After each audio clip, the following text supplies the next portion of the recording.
Olá, irmãos, a graça e a paz do Senhor Jesus. É uma imensa alegria no meu coração que eu venho compartilhar uma lição com vocês, uma lição de consolidação que nos fala: eu sou amado.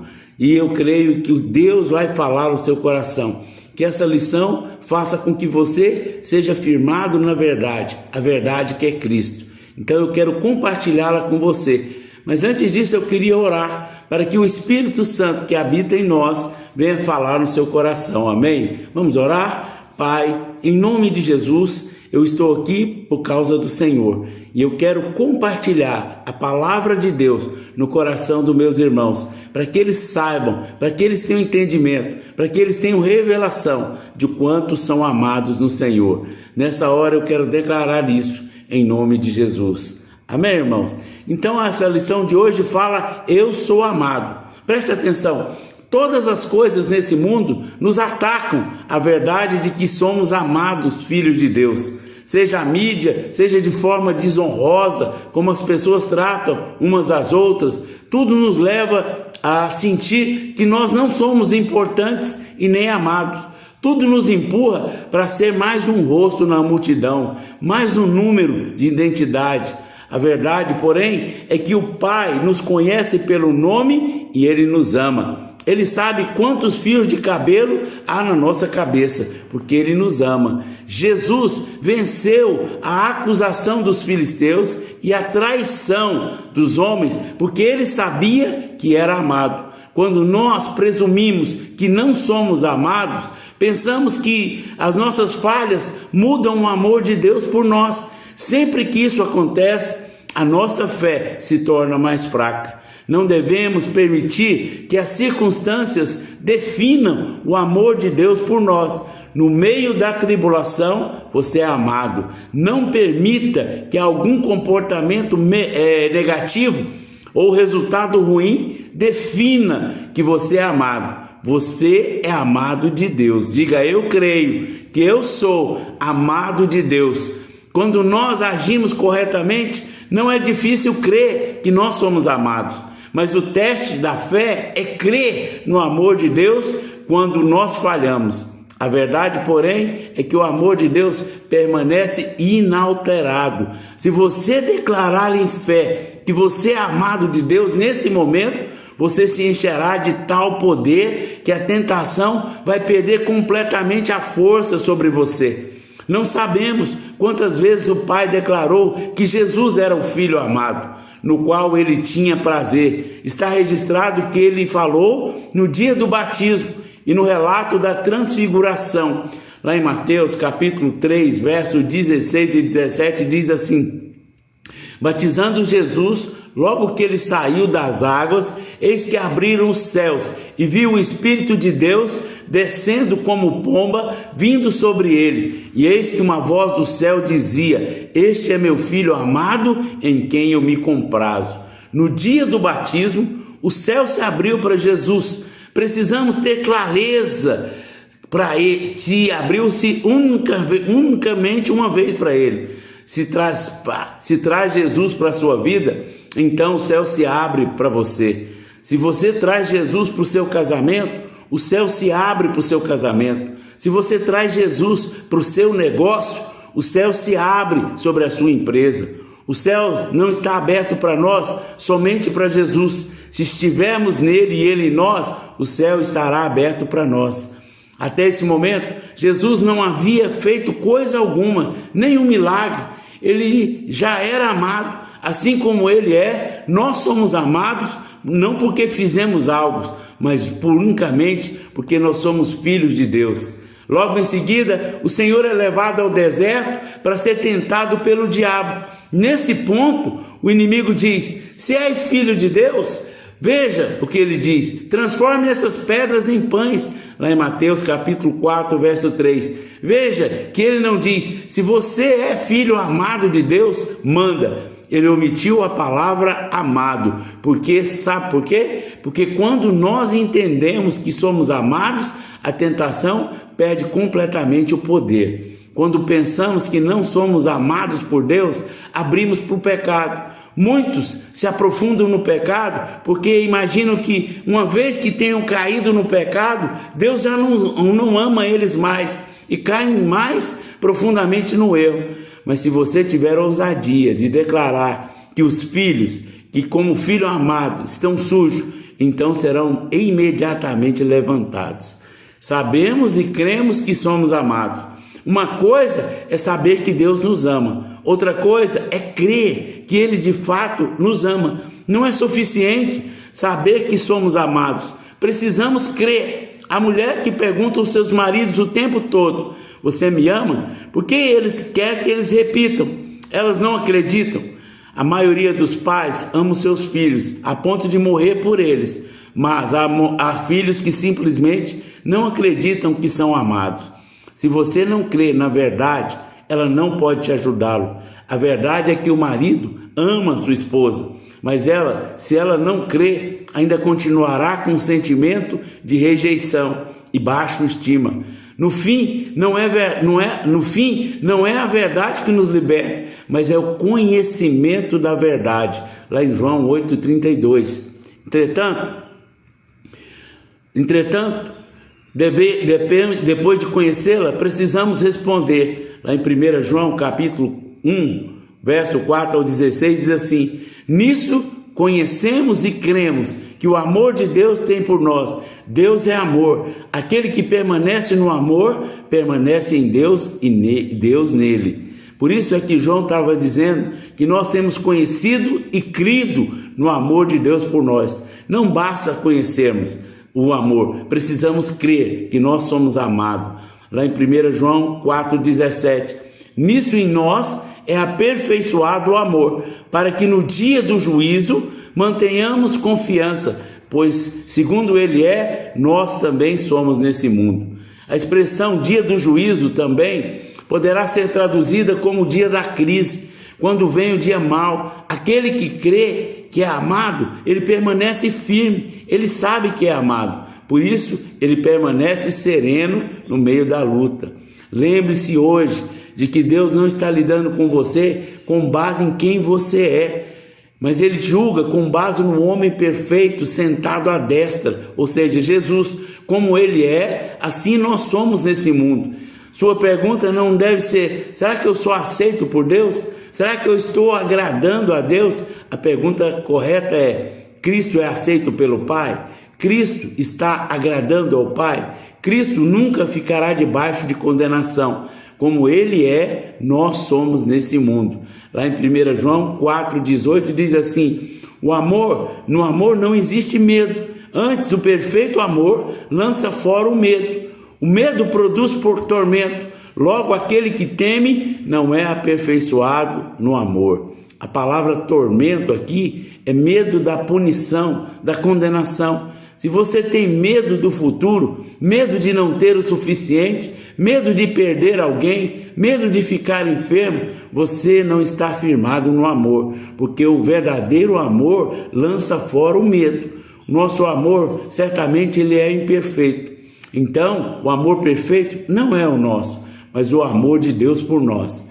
Uma vez que você sabe e crê o quanto é amado, o medo será lançado fora. Lá em 1 João 4,19 diz: nós amamos porque Ele amou primeiro.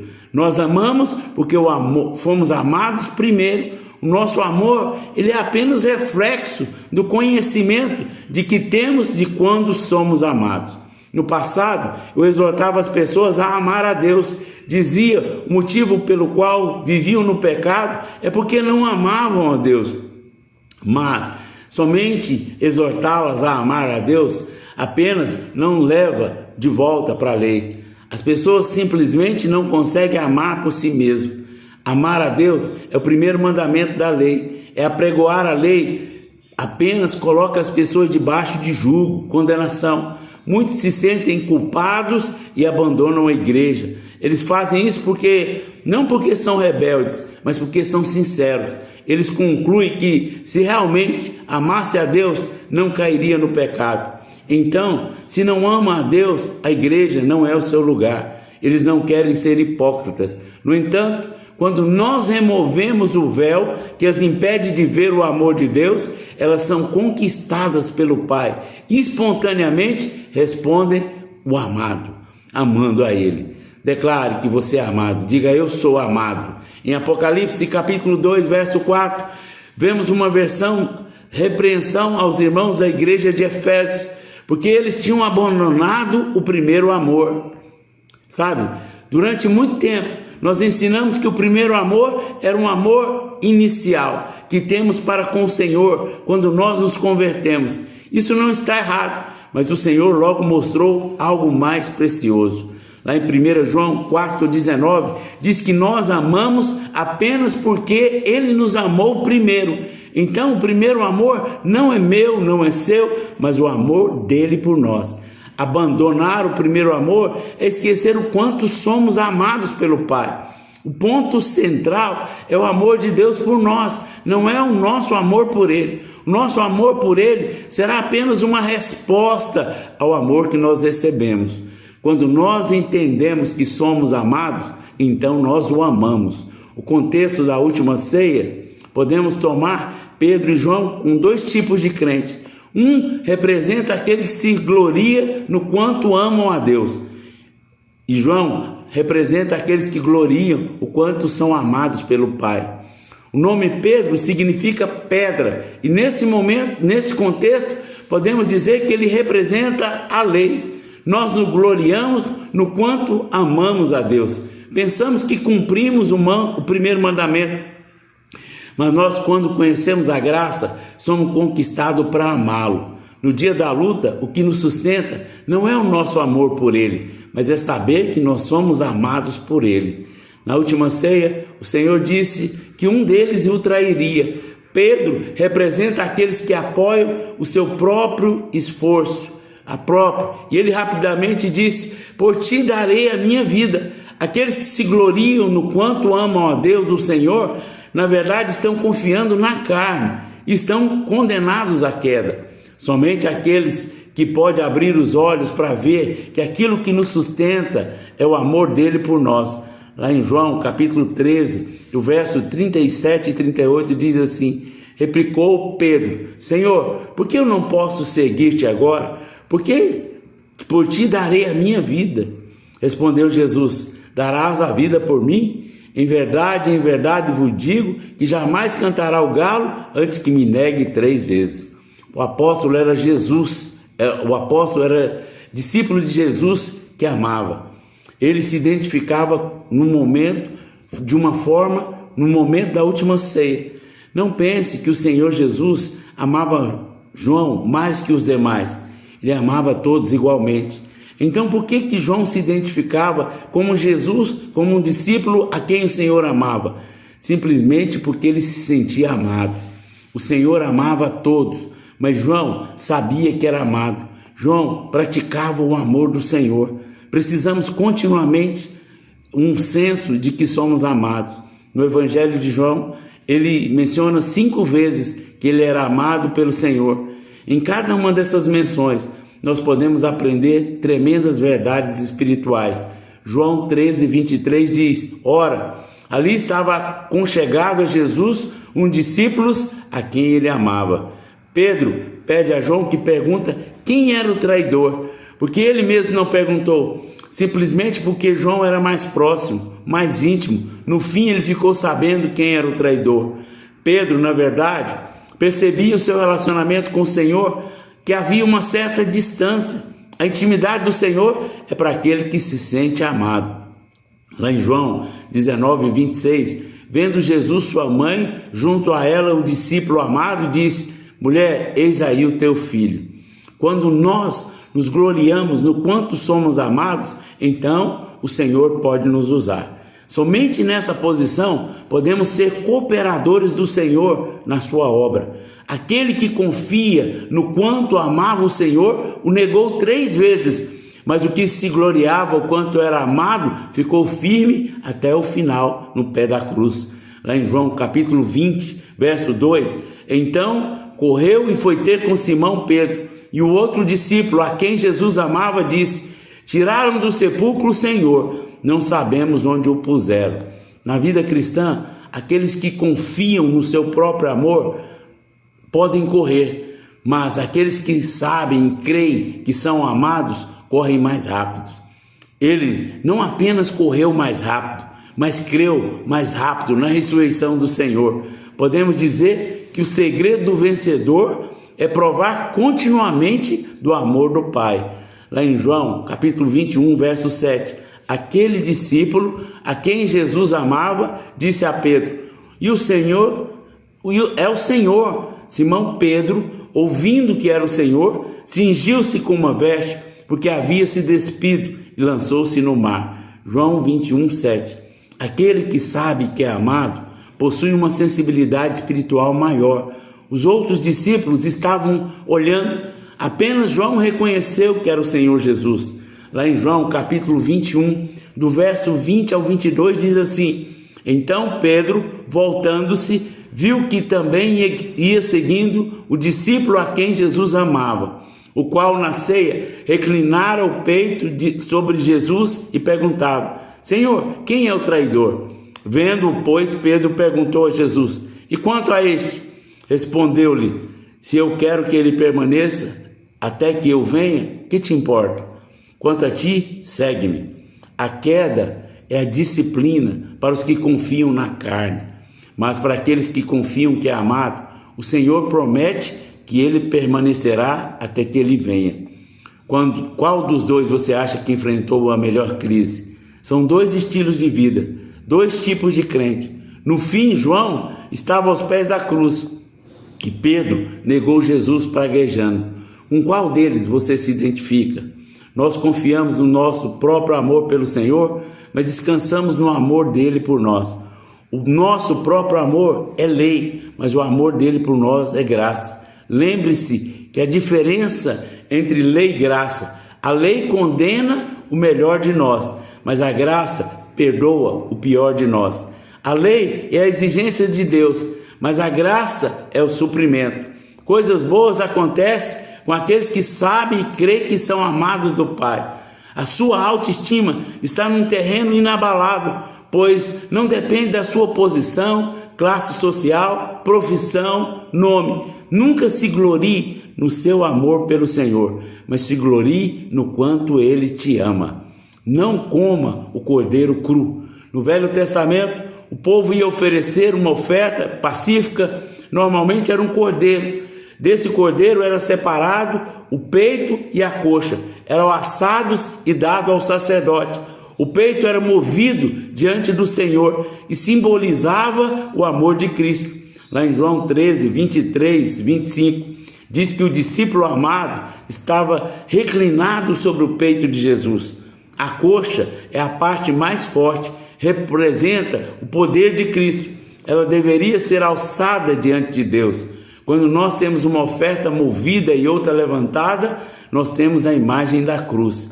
Lá em Levítico, capítulo 7, do verso 31, 32, 34, o sacerdote queimará a gordura sobre o altar, porém o peito será de Arão e dos seus filhos. Também a coxa direita dareis ao sacerdote por oferta dos vossos sacrifícios pacíficos, porque o peito movido e a coxa tomarei por oferta dos filhos de Israel, dos seus sacrifícios. Dei a Arão, o sacerdote, e aos seus filhos, por direito perpétuo, os filhos de Israel. Essa é a comida dos sacerdotes. Nós somos os sacerdotes, nós nos alimentamos do peito, ou seja, do amor do Senhor por nós. Também a sua coxa é que o seu poder, o amor e poder, essas são a nossa dieta espiritual. Nós temos tudo isso, nos alimentamos de Cristo. O cordeiro, porém, não podia ser comido cru, mas assado no fogo. O fogo aqui aponta para a ira do julgamento de Deus sobre o pecado. Quando Cristo estava na cruz, ele suportou o fogo da ira. Lá em Salmos, capítulo 22, verso 14 e 15, diz assim: o meu coração fez-se como cera, derreteu-se dentro de mim, secou o meu vigor como um caco de barro, e a língua que se apega ao céu da boca. É por isso que exclamou: tenho sede, lá na cruz, em João 19, 28. porque estava queimando no fogo o julgamento de Deus. Pastor, o que significa comer o cordeiro cru? Hoje, aqueles que não creem na redenção de Cristo tentam comê-lo cru. Isso quer dizer que tais pessoas não consideram um bom exemplo de homem, mas na redenção de Deus para nós, isso é tentar comer o cordeiro cru e não tendo passado pelo fogo do juízo. Muitos não conseguem se alimentar do amor do Senhor simplesmente porque tentam se alimentar do amor do Pai olhando para as circunstâncias. Você precisa entender que as circunstâncias mudam. Aquilo que é bom hoje pode sofrer uma repentina reviravolta. Não tentamos ver o amor de Deus na circunstância, mas olhamos para a cruz. Deus prova o seu amor para conosco e não nas nossas circunstâncias transitórias. Quando comemos o cordeiro que passou pelo fogo da ira, nos alimentamos e somos fortalecidos. Lá em Romanos capítulo 5, verso 8. Mas Deus prova o seu amor para conosco pelo fato de ter Cristo morrido por nós, sendo nós ainda pecadores. Você vence quando você entende que é amado. Lá em Romanos 8:37 diz: em todas as coisas, porém, somos mais que vencedores por meio daqueles que nos amou. Amém? Você nunca saberá o quanto Deus o ama até entender o quanto o Pai ama Cristo. Você precisa entender o quanto Cristo é amado, mas ainda assim Deus o Pai o entregou para ter você. E depois, isso é o quanto você é amado. Deus entregou o que tinha de mais precioso para ter você. O ponto central não é o quanto você ama a Deus, mas o quanto você é amado por Ele. Quando você entende que é amado, espontaneamente você vai responder. Primeiro descobrimos o quanto somos amados pelo grande preço do Calvário. Uma vez que entendemos o quanto somos amados, a nossa resposta espontânea é amar o Senhor. Nós o amamos porque Ele amou primeiro. Como conseguiremos liderar, pastor, enfrentar as guerras com o inimigo, se ainda acalentemos dívida de que somos amados incondicionalmente? Jesus, irmãos, venceu a acusação dos fariseus e a traição dos homens, porque Ele sabia que era amado. Quando presumimos que não somos amados, pensamos que as nossas falhas mudam o amor de Deus por nós.